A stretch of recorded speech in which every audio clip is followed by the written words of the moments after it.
ସାହସ ସଂକଳ୍ପ ଓ ଧର୍ମର ପ୍ରତୀକ ରାଘବଙ୍କ ଲଙ୍କା ଯାତ୍ରାନୁକୂଳ। ଆଜି ଏଇ କବିତାର କିଛି ଇମ୍ପୋର୍ଟାଣ୍ଟ MCQ ଡିସ୍କସନ୍ କରିବା, ଯୋଉଟା କି ତମ ବୋର୍ଡ ଏକ୍ଜାମ ପାଇଁ ବହୁତ ଜରୁରୀ। ଚାଲ ପିଲାମାନେ ଆଜିର କ୍ଲାସଟିକୁ ଆରମ୍ଭ କରିବା। କ୍ୱେଶ୍ଚିନ୍ ନମ୍ବର 1, ରାଘବଙ୍କ ଲଙ୍କା ଯାତ୍ରାନୁକୂଳ କବିତାଟି କେଉଁ କବିଙ୍କ କୃତି? ଏ. ରାଧାନାଥ ରାୟ, ବି. ମଧୁସୂଦନ ଦାସ, ସି. ଉପେନ୍ଦ୍ର ଭଞ୍ଜ, ଡି. ନୀଳକଣ୍ଠ ଦାସ। এই ପ୍ରଶ୍ନର ସଠିକ ଆନ୍ସର କ'ଣ ହେବ ପିଲାମାନେ? ନା ରାଘବଙ୍କ ଲଙ୍କା ଯାତ୍ରାନୁକୂଳ କବିତାଟି ଏଇଟା ହେଉଛି ଉପେନ୍ଦ୍ର ଭଞ୍ଜଙ୍କର କୃତି। ଅପସନ୍ ସି ଆମର correct answer. Question number 2, Upendra ଭଞ୍ଜଙ୍କୁ କେଉଁ ଉପାଧିରେ ଭୂଷିତ କରାଯାଇଥିଲା? କେଉଁ ଉପାଧିରେ ପିଲାମାନେ? ଏ. ଉତ୍କଳମଣି, ବି. କବି ସମ୍ରାଟ, ସି. ଉତ୍କଳ କେଶରୀ, ଡି. କାନ୍ତ କବି। ଉପେନ୍ଦ୍ର ଭଞ୍ଜଙ୍କୁ କବି ସମ୍ରାଟ ଉପାଧିରେ ଭୂଷିତ କରାଯାଇଥିଲା। ସେଇଥିପାଇଁ ଆମେ ଉପେନ୍ଦ୍ର ଭଞ୍ଜଙ୍କୁ କ'ଣ ବୋଲି କହୁ? ନା କବି ସମ୍ରାଟ ଉପେନ୍ଦ୍ର ଭଞ୍ଜ ବୋଲି। ଅପସନ୍ ବି ଆମର କରେକ୍ଟ ଆନ୍ସର। କ୍ୱେଶ୍ଚିନ୍ ନମ୍ବର 3, ରାଘବଙ୍କ ଲଙ୍କା ଯାତ୍ରାନୁକୂଳ କାବ୍ୟଟି କେଉଁ ରାଗରେ ବର୍ଣ୍ଣିତ? ଏ. ବିରାଡ଼ି, ବି. ବାହୁଡ଼ା, ସି. ଆଶାବରୀ, ଡି. ଭୈରବ। এই ପ୍ରଶ୍ନର ସଠିକ ଆନ୍ସର କ'ଣ হবে ପିଲାମାନେ? ନା ରାଘବଙ୍କ ଲଙ୍କା ଯାତ୍ରାନୁକୂଳ କାବ୍ୟଟି ଆଶାବରୀ ରାଗରେ ବର୍ଣ୍ଣିତ। ଅପସନ୍ ସି ଆମର ସଠିକ ଆନ୍ସର। କ୍ୱେଶ୍ଚିନ୍ ନମ୍ବର 4, ରାଘବଙ୍କ ଲଙ୍କା ଯାତ୍ରାନୁକୂଳ ପଦ୍ୟ ବୈଦେହୀଶ ବିଳାସ କାବ୍ୟର କେଉଁ ଛାନ୍ଦରୁ ଆସିଅଛି? କେଉଁ ଛାନ୍ଦରୁ ଆସିଅଛି ପିଲାମାନେ? ଏ. 41, ବି. 40, ସି. 42, ଡି. 39। এই ପ୍ରଶ୍ନର ସଠିକ ଆନ୍ସର କ'ଣ ହେବ? ନା ରାଘବଙ୍କ ଲଙ୍କା ଯାତ୍ରାନୁକୂଳ ପଦ୍ୟଟି ବୈଦେହୀଶ ବିଳାସ କାବ୍ୟର 40 ଛନ୍ଦରୁ ଆସିଅଛି। ଅପସନ୍ ବି ଆମର କରେକ୍ଟ ଆନ୍ସର।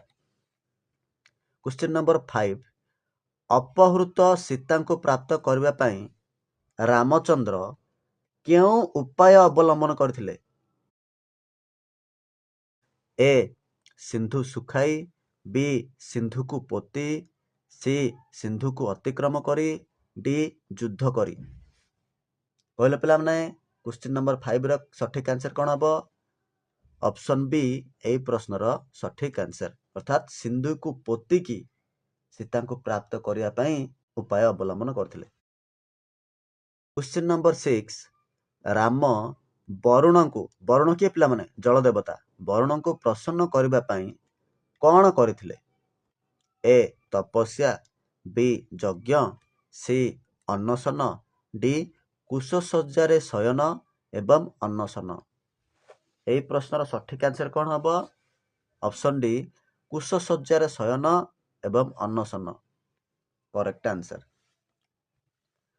କ୍ୱେଶ୍ଚିନ୍ ନମ୍ବର 7, ବୁଧେ ଅର୍ଥାତ୍ କବିତାରେ ଗୋଟେ ବୁଧେ ଶବ୍ଦ ଆସିଛି। এই ବୁଧେ ଶବ୍ଦଟି କବିତାରେ କେଉଁ ଅର୍ଥରେ ପ୍ରାଯୁର୍ଯ୍ୟ? ଏ. ପଣ୍ଡିତମାନେ, ବି. ବୁଧବାର, ସି. ଅଶିକ୍ଷିତ, ଡି. ଶିକ୍ଷିତମାନେ। କ'ଣ ହେବ ପିଲାମାନେ এই ପ୍ରଶ୍ନର ସଠିକ ଆନ୍ସର? ବୁଧେ ଶବ୍ଦର ଅର୍ଥ ହେଉଛି ପଣ୍ଡିତମାନେ। ଅପସନ୍ ଏ ଆମର କରେକ୍ଟ ଆନ୍ସର।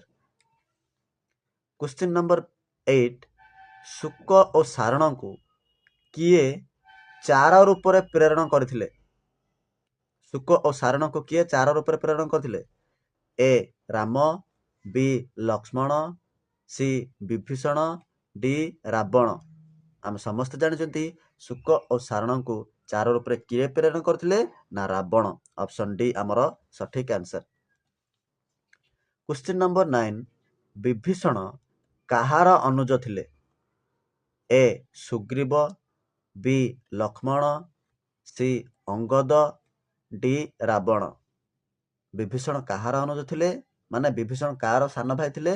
ନା ବିଭୀଷଣ ରାବଣଙ୍କର ସାନ ଭାଇ ଥିଲେ। ଅପସନ୍ ଡି এই କ୍ୱେଶ୍ଚିନ୍ର ସଠିକ ଆନ୍ସର।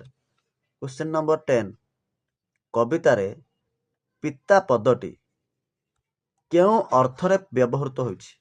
କେଉଁ ଅର୍ଥରେ ବ୍ୟବହୃତ? ଏ. ଭାଇ ଓ ଭଉଣୀ, ବି. ବାପା, ବାପା କଠୋର ବାଣୀ, ସି ବାପା ମା, ଡି ରାଗ ଏବଂ ଘୃଣା। ପିତା ପଦଟି କେଉଁ ଅର୍ଥରେ ବ୍ୟବହୃତ ହେଉଛି କବିତାରେ? ନା ଅପସନ୍ ବି ବାପା ଆଉ କଠୋର ବାଣୀ ଅର୍ଥରେ ବ୍ୟବହୃତ ହୋଇଛି ପିତା ଶବ୍ଦଟି। ପ୍ରଥମ ପିତାର ଅର୍ଥ ହେଉଛି ବାପା, ଦ୍ୱିତୀୟ ପିତାର ଅର୍ଥ ହେଉଛି କଠୋର ବାଣୀ। ଅପସନ୍ ବି ଆମର ସଠିକ୍ ଆନ୍ସର। Next question number 11। ଅଙ୍ଗଦଙ୍କର ପିତା କିଏ ଥିଲେ? ଏ ବାଳି, ବି ସୁଗ୍ରୀବ, ସି ଜାମ୍ବବାନ, ଡି ରାବଣ। ଅଙ୍ଗଦଙ୍କର ପିତା କିଏ ଥିଲେ? ନା ଅଙ୍ଗଦଙ୍କର ପିତା ଥିଲେ ବାଳି। ଅପସନ୍ ଏ ଆମର ସଠିକ୍ ଆନ୍ସର। Question number 12। ଶୁକ ଓ ସାରଣ ବିଭୀଷଣଙ୍କୁ କାହାର ସମ୍ବାଦ ଜଣାଇଥିଲେ? ଏଇଟା ସମସ୍ତେ ଜାଣନ୍ତି, ରାବଣଙ୍କର ସମ୍ବାଦ। ଶୁକ ଓ ସାରଣ ବିଭୀଷଣଙ୍କୁ କାହାର ସମ୍ବାଦ ଜଣାଇଥିଲେ? ନା ରାବଣଙ୍କର ସମ୍ବାଦ। ଆମେ ସମସ୍ତେ ଜାଣିଛନ୍ତି ଶୁକ ଓ ସାରଣଙ୍କୁ ପ୍ରେରଣ କିଏ କରିଥିଲେ? ନା ରାବଣ। ସେଥିପାଇଁ ରାବଣଙ୍କର କଥା ହିଁ ତ କହିବ ବିଭୀଷଣଙ୍କୁ। ଅପସନ୍ ବି ଆମର ସଠିକ୍ ଆନ୍ସର। Question number 13। ଶୁକ ଓ ସାରଣ କେଉଁ ରୂପରେ ସାଗର ଅତିକ୍ରମ କରିଥିଲେ? ଏ ବତକ, ବି ହଂସ, ସି କାଉ, ଡି ଚଢ଼େଇ। କେଉଁ ରୂପରେ ଅତିକ୍ରମ କରିଥିଲେ? ନା ବତକ ରୂପରେ ଅତିକ୍ରମ କରିଥିଲେ। ଅପସନ୍ ଏ ଆମର ସଠିକ୍ ଆନ୍ସର। Question number 14। ରାବଣର ବାର୍ତ୍ତା ନେଇ ଅଙ୍ଗଦଙ୍କ ନିକଟକୁ କିଏ ଆସିଥିଲେ? ଏ ନଳ ଓ ନୀଳ, ବି ଶୁକ ଓ ସାରଣ, ସି ସୁଗ୍ରୀବ, ଡି ବିଭୀଷଣ। এই ପ୍ରଶ୍ନର ସଠିକ୍ ଆନ୍ସର କ'ଣ ହେବ? ଅପସନ୍ ବି ଶୁକ ଓ ସାରଣ। Question number 15। କବିତାରେ ଦେବରୂପୁ ବୋଲି କାହାକୁ କୁହାଯାଇଛି? ଦେବରୂପୁ ଅର୍ଥାତ୍ ଦେବତାମାନଙ୍କର ଶତ୍ରୁ କିଏ? ରାବଣ, ରାମ, ବିଭୀଷଣ, ଅଙ୍ଗଦ। ଏହି ପ୍ରଶ୍ନର ସଠିକ୍ ଆନ୍ସର କ'ଣ ହେବ? ଅପସନ୍ ଏ ରାବଣଙ୍କୁ କୁହାଯାଇଛି ଦେବରୂପୁ ବୋଲି ଏହି କବିତାରେ। Question number 16। କବିତାରେ ଅନୁଜ ପଦଟି କେଉଁ ଅର୍ଥରେ ବ୍ୟବହୃତ ହେଉଛି? ଏଇଟା ସମସ୍ତେ ଜାଣିଛ, ଅନୁଜର ଅର୍ଥ ହେଉଛି ସାନ ଭାଇ। ଅପସନ୍ ସି ଆମର କରେକ୍ଟ ଆନ୍ସର। ବଳ କେତେ ବୋଲୁ ବୋଲେ ଯେତେ ଶଙ୍ଖ ସେହି ଶଙ୍ଖ। ଏହି ଶଙ୍ଖ ସେହି ରେଖାଙ୍କିତ ଶବ୍ଦର ଅର୍ଥ କ'ଣ? ଅର୍ଥାତ୍ ଏ ଶଙ୍ଖର ଅର୍ଥ ତମମାନଙ୍କୁ ପଚାରିଛି ଏ ପଂକ୍ତି ଅନୁସାରେ। ଏ ସାମୁଦ୍ରିକ ଜୀବ, ବି ସଂଖ୍ୟା ବିଶେଷ, ସି ଏକ ମାଛ, ଡି ନାମ ବିଶେଷ। এই ପ୍ରଶ୍ନର ସଠିକ୍ ଆନ୍ସର କ'ଣ ହେବ? ନା ଏହି ପଂକ୍ତିରେ ଯୋଉ ଶଙ୍ଖ ଶବ୍ଦଟି ପ୍ରୟୋଗ ହୋଇଛି ଏହାର ଅର୍ଥ ହେଉଛି ସଂଖ୍ୟା ବିଶେଷ। ଅପସନ୍ ବି ଆମର ସଠିକ୍ ଆନ୍ସର।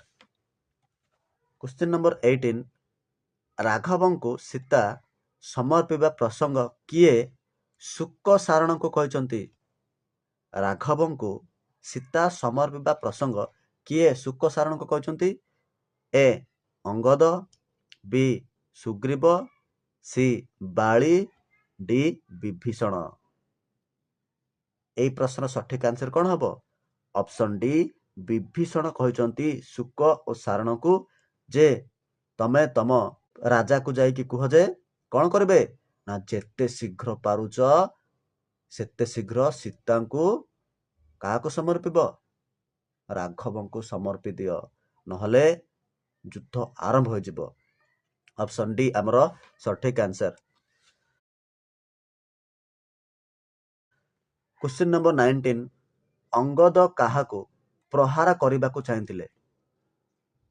ଏ ରାବଣ, ବି ବିଭୀଷଣ, ସି ଶୁକ ଓ ସାରଣ, ଡି କୁମ୍ଭକର୍ଣ୍ଣ। ଏହି ପ୍ରଶ୍ନର ସଠିକ୍ ଆନ୍ସର କ'ଣ? ଅପସନ୍ ସି ଶୁକ ଓ ସାରଣଙ୍କୁ ଅଙ୍ଗଦ ପ୍ରହାର କରିବାକୁ ଚାହିଁଥିଲେ, କିନ୍ତୁ ତାଙ୍କେ ସେଠାରୁ ପଳାୟନ କରିଥିଲେ। Next question and last question of the day. Ravan କାହାକୁ ହୀନ ପରାକ୍ରମ ବୋଲି କହିଛନ୍ତି? A Sita, B Vibhishan, C Angad, D Ram. ହୀନ ପରାକ୍ରମ ବୋଲି ରାବଣ କାହାକୁ କହିଛନ୍ତି? ନା ହୀନ ପରାକ୍ରମ ବୋଲି ରାବଣ ରାମଙ୍କୁ କହିଛନ୍ତି। ଅପସନ୍ ଡି ଏହି କ୍ୱେଶ୍ଚିନ୍ର ସଠିକ୍ ଆନ୍ସର। ଠିକ୍ ଅଛି ପିଲାମାନେ, ଏହା ଥିଲା ରାଘବଙ୍କ ଲଙ୍କା ଯାତ୍ରାନୁକୂଳ କବିତାର ମୋଷ୍ଟ ଇମ୍ପୋର୍ଟାଣ୍ଟ 20 MCQ। କ୍ଲାସ୍ଟି ଭଲ ଲାଗିଥିଲେ ଲାଇକ୍ କର, ସବସ୍କ୍ରାଇବ୍ କର। ଏବଂ ତମ ସାଙ୍ଗମାନଙ୍କୁ ସେୟାର କର। ନେକ୍ସଟ କ୍ଲାସରେ ଆଉ କିଛି ଇମ୍ପୋର୍ଟାଣ୍ଟ MCQ ନେଇକି ଆସିବି। ଜୟ ହିନ୍ଦ।